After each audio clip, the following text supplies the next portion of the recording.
Président.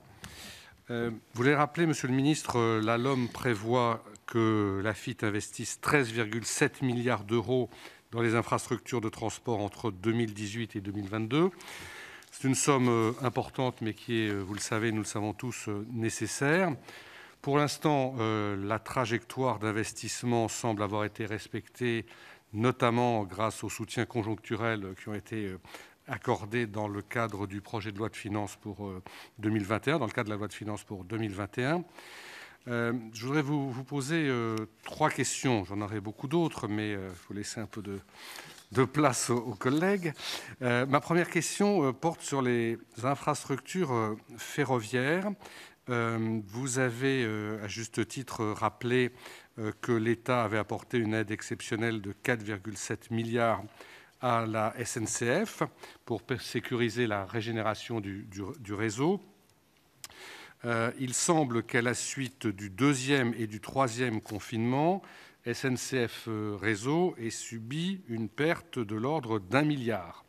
Est-ce que vous considérez que SNCF Réseau est en capacité d'absorber seul ce déficit, qui n'a pas été couvert donc par les 4,7 milliards et pour cause, ou est-ce que vous envisagez qu'il y ait à nouveau un concours de l'État ?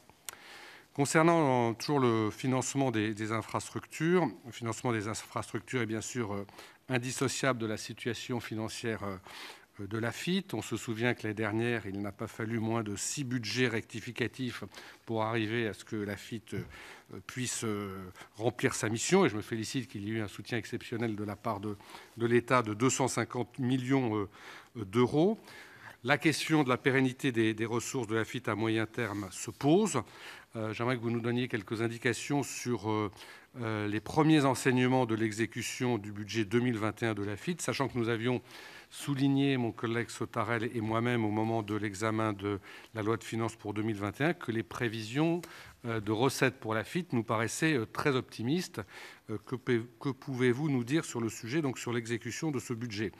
Et puisque j'évoque l'AFITF, je me permettrai d'attirer votre attention, Monsieur le Ministre, sur le fait que nous avons, Stéphane Sautarel et moi, comme nos collègues avant nous, eu l'occasion de regretter l'opacité totale des informations que nous communique l'AFITF lorsque nous devons préparer notre rapport budgétaire.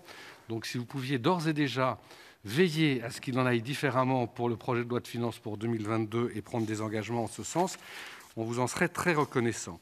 Et dernier point que je voulais évoquer, on a été un certain nombre à être assez surpris du revirement de position du gouvernement qui, comme vous le savez mieux que quiconque, avait jusqu'à présent, depuis 2017, mis l'accent sur la nécessaire régénération du réseau et sur les trains du quotidien.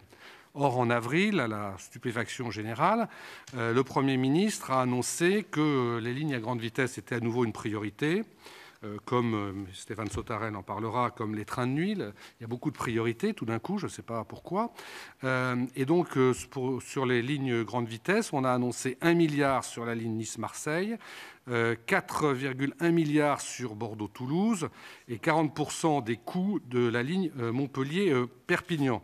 Donc si vous pouviez nous expliquer pourquoi un tel revirement, qui n'a certainement rien à voir avec le calendrier électoral, nous expliquer comment vous allez financer ces sommes qui sont tout sauf anecdotiques, et surtout nous garantir que ça ne va pas se faire au détriment des autres priorités, ni au détriment de la situation financière de la SNCF, qui est légèrement fragile déjà. Voilà les points sur lesquels je voulais attirer votre attention, Monsieur le Ministre.